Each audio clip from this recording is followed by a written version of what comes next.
अभ्यास प्रश्न विषय गणित कक्षा 10 के सेट डी है ये। और ये हम इसके प्रश्न हल कर रहे थे। पिछले वीडियो में अपन ने यहाँ तक प्रश्न हल कर लिए थे। अब इसी के प्रश्न नंबर 15 का अथवा ये प्रश्न निम्नलिखित का मान ज्ञात करो। साइन 30 गुणा कोस 60 प्लस साइन 60 गुणा कोस 30 का मान निकालना है। देखो कैसे करेंगे। ये प्रश्न हल करने के लिए हमें साइन 30 का मान मालूम होना चाहिए, कोस 60 का, साइन 60 का और कोस 30 का मान मालूम होना चाहिए। ये याद होना चाहिए। मैं आपको बता रहा हूँ, ये पुस्तक में यहाँ पे ये दिए हुए हैं। देखो आप,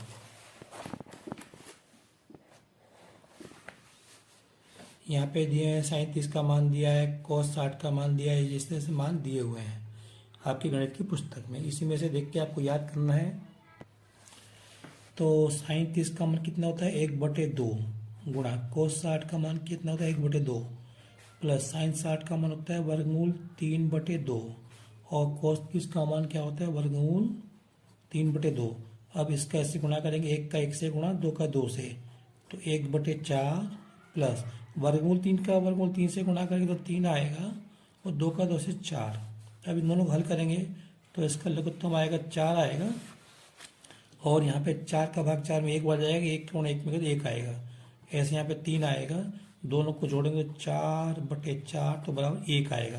तो इस प्रकार साइन 30 गुणा कोस 60 और प्लस साइन 60 और कोस 30 का मान कितना आएगा 1 आएगा।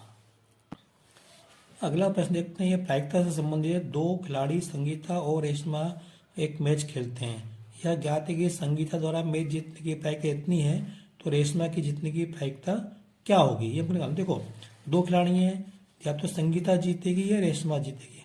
अगर संगीता जीतेगी तो रेशमा हारेगी और संगीता हारेगी तो रेशमा जीतेगी। तो हमको क्या दिया है, संगीता द्वारा मैच जीतने की प्रायिकता कितनी है ये। तो संगीता के मैच जीतने की प्रायिकता इतनी है, तो हारने की प्रायिकता क्या होगी 1 - 0.62 और संगीता हारेगी, इसका मतलब रेशमा जीतेगी। तो संगीता के हारने की प्रायिकता रेशमा की जीतने की प्रायिकता के बराबर होगी। देखो कैसे करेंगे। संगीता के मैच जीतने की प्रायिकता 0.62 पीई बार। तो संगीता के मैच न जीतने की प्रायिकता पीई बार बराबर क्या हो जाएगी 1 - 0.62 और इसको हल करेंगे तो कितना आएगा, घटाएंगे तो 0.38 मैं आपको बताता हूँ कैसे आएगा। देखो 1.00 में से 0.62 घटाएंगे, 10 में 2 गए 8, 9 में 6 गए 3, यहाँ 0 बचेगा, ये आएगा। तो संगीता के मैच न जीतने की प्रायिकता मतलब संगीता मैच हारेगी। संगीता मैच हारेगी तो क्या होगी, ये इसके अंदर रेशमा मैच जीतेगी। तो इसका मतलब क्या हो गया, रेशमा के मैच जीतने की प्रायिकता ये होगी। ठीक है, तो रेशमा के मैच जीतने की प्रायिकता क्या होगी पीई बार बराबर 0.38। बस ये अपने को दिया है तो अपने को 1 में से घटा देना तो हमको उत्तर मिल जाएगा। ये अगला प्रश्न देखते हैं। इसके अंदर एक पासे को एक बार फेंका जाता है तो एक विषम अंक प्राप्त करने की प्रायिकता ज्ञात करो। तो करते हैं इसको अपने को। पासे को उछालने पर कुल संभव घटना क्या होंगी 1 2 3 4 5 6, 1 2 3 4 5 6, ये समुच्चय है। अब इसमें कितने अवयव हैं 6, तो NS बराबर 6। अब हमारे क्या है विषम अंक प्राप्त करना। तो पासे पे विषम अंक कौन से होंगे 3 1 3 5। तो 1 आए 3 आए 5 आए तो मैं जीतूंगा। अब इसमें कितने में 3, तो NE बराबर 3 आएंगे। अब क्या निकलना, प्रायिकता निकालना है, विषम अंक आने की प्रायिकता। तो सबसे पहले हमको सूत्र लिखना है, तो हम ये सूत्र लिख दिया पहले। अब इसको अपन इसके स्थान पे NE और इसके स्थान पे NS अपन लिख सकते हैं। तो NE का मान कितना है 3 और NS का मान कितना है 6। देखो 3 और ये 6, तो क्या हो जाएगा PE बराबर 1/2 हो जाएगा। ये इस प्रश्न का उत्तर हो गया। अगला प्रश्न देख, एक थैले में 3 लाल गेंद 5 काली गेंद है। इन थैले में से एक गेंद निकाली जाती है। इसकी क्या प्रायिकता है कि गेंद लाल हो और लाल नहीं हो। तो वैसे ही करना है। देखो लाल गेंद कितनी 3, काली गेंद कितनी 5, कुल गेंद कितनी 8, तो NS बराबर 8। अब उसके बाद पहला प्रश्न है लाल गेंद आने की प्रायिकता, तो लाल गेंद, तो NE, यहाँ पे लाल गेंद कितनी 3, तो 3 आएगा, तो लाल गेंद आने की प्रायिकता लिख दो यहाँ पे, तो लाल गेंद आने की प्रायिकता PE बराबर 3/8। अब लाल गेंद न आने की प्रायिकता PE बार लिखेंगे और इसको 1 - 3/8 करेंगे। देखें, लाल गेंद न हो, इसको ध्यान रखो कि प्रायिकता PE बार, देखो ये बार लगाए ऊपर, तो अब इन दोनों में क्या समझ आया, तो PE बार क्या होता है, PE बार और 1 - PE ये होता है, 1 - PE का मान कितना है 3/8, इसको हल करेंगे लघुत्तम 8 आएगा, यहाँ पे 8 - 3 आएगा, तो यह आएगा 5/3। तो लाल गेंद ना होने की प्रायिकता PE बार कितनी हो जाएगी, कुछ गलत हो रहा है पे, 5/8 है ना, ये आएगा PE बार बराबर 5/8, ये हमारा उत्तर हो गया। इसी का अगला प्रश्न अथवा वाला, एक चित्र प्राप्त करने की प्रायिकता ज्ञात करो जब एक सिक्के को एक बार उछला जाता है, साथ ही एक पट्ट प्राप्त करने की प्रायिकता भी ज्ञात करो। पहले क्या करना है, चित्र प्राप्त करने की प्रायिकता ज्ञात करना है और फिर पट्ट ज्ञात करने की प्रायिकता ज्ञात करना। आपको मालूम है मौखिक है ना, 1/2 आएगा, लेकिन करके बताना पड़ेगा आप लोगों को। एक सिक्के को उछालने पर 2 घटनाएं मिलेंगी, या तो हेड आएगा या टेल आएगा। इसमें कितने आगे में 2, तो NS बराबर 2। अब क्या प्रायिकता है, अब पट्ट आए, पट्ट आने की घटना, ठीक है, हेड आए, तो इसमें कितने एक ही अवयव है, तो NE बराबर 1, तो चित्त आने की प्रायिकता PE बराबर NE/NS बराबर 1/2। तो यहाँ पे लोग चित्त आने की प्रायिकता, चित्त प्राप्त करने की प्रायिकता PE बराबर 1/2। उसी प्रकार हेड प्राप्त करने की प्रायिकता E बराबर हेड आएगा यहाँ पे, तो देखो पट प्राप्त करने की घटना T है ना, और ये तो इसमें एक ही अवयव NE, तो ये हो जाएगा पट प्राप्त करने की प्रायिकता अनुकूल घटना कितनी 1 NE, और NS कितना है 2। तो ये इस तरह से इस प्रश्न का हल हो गया, एक ये हो गया और एक ये हो गया। अगला प्रश्न देखते हैं बच्चों,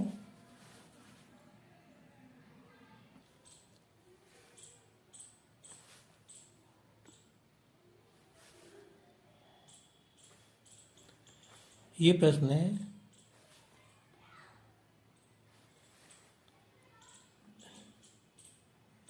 एक 1.5 मीटर लंबा एक लड़का 30 मीटर ऊंचे एक भवन से कुछ दूरी पर खड़ा है। जब वह ऊंचे भवन की ओर जाता है तब उसकी आंख से भवन के शिखर का उन्नयन कोण 30 डिग्री से 60 डिग्री हो जाता है। बताओ वह भवन की ओर कितनी दूरी तक चलकर गया। देखो इसका मैं चित्र बनाता हूँ और समझाने का प्रयास करता हूँ। देखो ये भवन है, इसकी ऊंचाई कितनी 30 मीटर, और ये यहाँ जमीन है। यहाँ पे इस भवन से एक लड़का खड़ा हुआ है यहाँ पे कुछ दूरी पर, तो ये यहाँ पे लड़के की आँख है, ठीक है।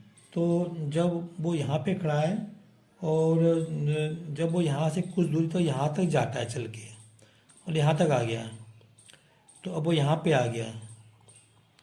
तो जब वो यहाँ से इस भवन के ऊपरी सिरे को देखता है तो क्षैतिज के साथ जो कोण क्षैतिज ये आएगा, तो कोण यहाँ बना है ना, तो क्षैतिज, तो ये कोण कितने का 30 डिग्री का।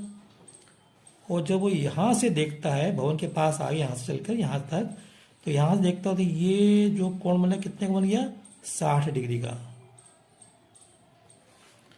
तो वो ये बताना है ये यहाँ से यहाँ तक कितनी दूर तक गया, यहाँ से यहाँ तक कितनी, मान लो ये दूरी का x तक गया, ये दूरी x है। अब देखो ये 1.5 है ना, ये भी 1.5 होगी, और ये भी तो 1.5 होगी, ये भी तो 1.5 होगी। तो ये 1.5 है, तो ये पूरी 30 है, तो यहाँ से लेकर यहाँ तक कितनी हो जाएगी, तो ये हमको 30 में से घटाना पड़ेगी। 30 में से 1.5, तो ये हमको इतनी मिल जाएगी। मैं नाम देता हूँ उसको ए बी सी, ठीक है, डी ई, ये नाम दे दिए मैंने यहाँ पे। माना भवन की ओर x मीटर चल के यहाँ से लेके यहाँ तक x मीटर तक गया है, तो ये x होगी यहाँ पे, ठीक है। तो अगर हम ये निकालें तो बात बन जाएगी। अब देखो त्रिभुज ए बी डी में, त्रिभुज ये समकोण त्रिभुज है, त्रिभुज ए बी डी में इस कोण के लिए ये लंब है और ये आधार है, तो tan 60 बराबर ए बी बटे बी डी, ठीक है। अब देखो यार यहाँ पे ये ए बी कितनी हो जाएगी, ए बी निकालना पड़ेगी, तो ये जाएगी ए बी बराबर 30 माइनस 1.5, तो घटाएंगे तो कितना आएगा, 30 में से 30 एक गया 29 और 28.5, तो ये कितनी हो जाएगी 28.5 लिख दो वहाँ पे, 28.5 यहाँ से आता है। तो ए बी कितनी हो गई 28.5 बटे बी डी। tan 60 का मान कितना होता है, वर्गमूल 3 बटे 1,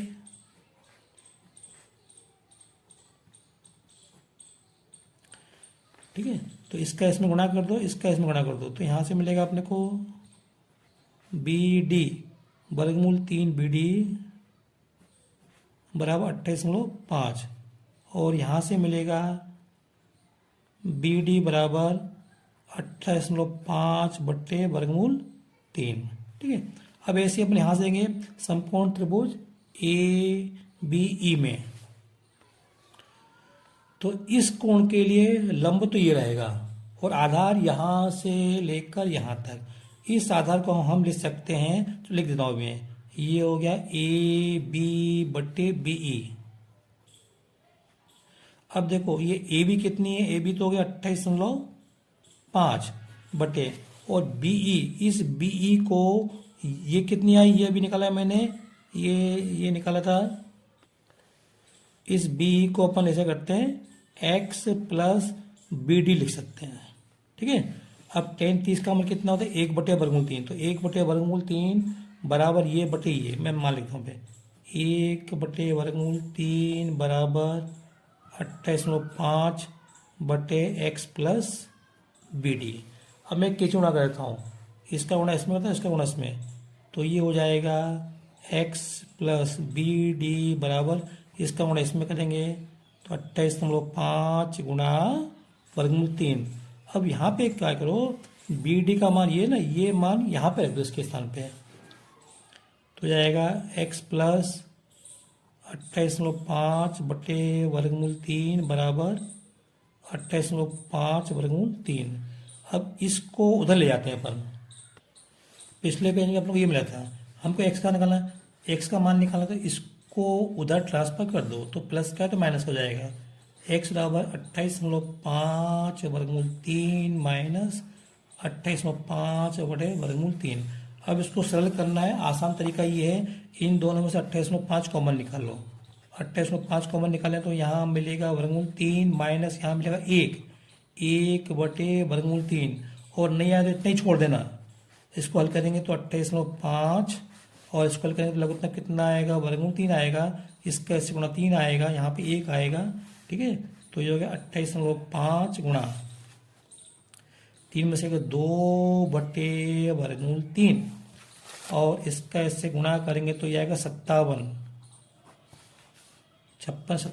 बटे वर्गमूल 3 मीटर। तो चले की दूरी कितनी होगी, 57 बटे वर्गमूल 3 मीटर। अब देखो अगर आप इतना कर दोगे ना तो भी इसको सही मानेंगे, और इसको आगे हल करना है तो क्या करेंगे, इसमें हम 57 बटे वर्गमूल 3, इसमें ऊपर नीचे वर्ग, क्योंकि ये हटाना है, ऊपर नीचे वर्गमूल 3 का गुणा करेंगे, तो इसका गुणा इससे करेंगे 3 आएगा, और ये 57 वर्गमूल 3, ये 3 से ये कट जाएगा, 19 से 57 तो 19, तो ये आएगा, चली गई दूरी एक्स बराबर 19 वर्गमूल 3 मीटर। देखो नहीं आए तो इतना ही छोड़ देना परीक्षा में, और क्या करोगे, सवाल कठिन है आपके लिए।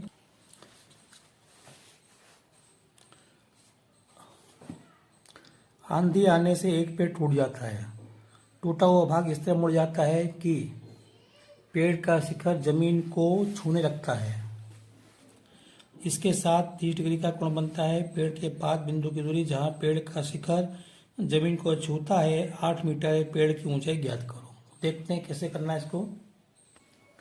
ये पेड़ है ए बी, ठीक है, और ये यहाँ से टूट गया, सी से टूट गया, और टूटने के बाद ये ऐसे आके झुक गया, इसको जमीन से टच हो गया, यहाँ से टूट गया, तो इस तरह से ये जमीन पे आके ऐसा झुक गया ये पेड़। तो एक हाथ तो यहाँ पे टिक गया, तो उसको मैंने ए डैश नाम दिया। आपकी जमीन है। ये जो टूटा हुआ हिस्सा है ये जमीन के साथ 30 डिग्री का कोण बनाता है, ठीक है। और ये जो दूरी है ये पेड़ से, ये दूरी कितनी है 8 मीटर, ऐसा अपने को प्रश्न में दिया हुआ है। तो हमको पेड़ की ऊंचाई निकालनी है। ये हमको कुल ऊंचाई हमको ये भी निकालनी है। तो देखो हम क्या करेंगे, ये जो है ना ये लंबाई इसके बराबर होगी, और हम क्या करेंगे, हम पहले इसको निकाल लेंगे, फिर हम इसको निकाल लेंगे, दोनों को जोड़ देंगे। समकोण त्रिभुज ए डैश बी सी में ये कर्ण है, इस कोण के लिए लंब होगा, ये आधार होगा।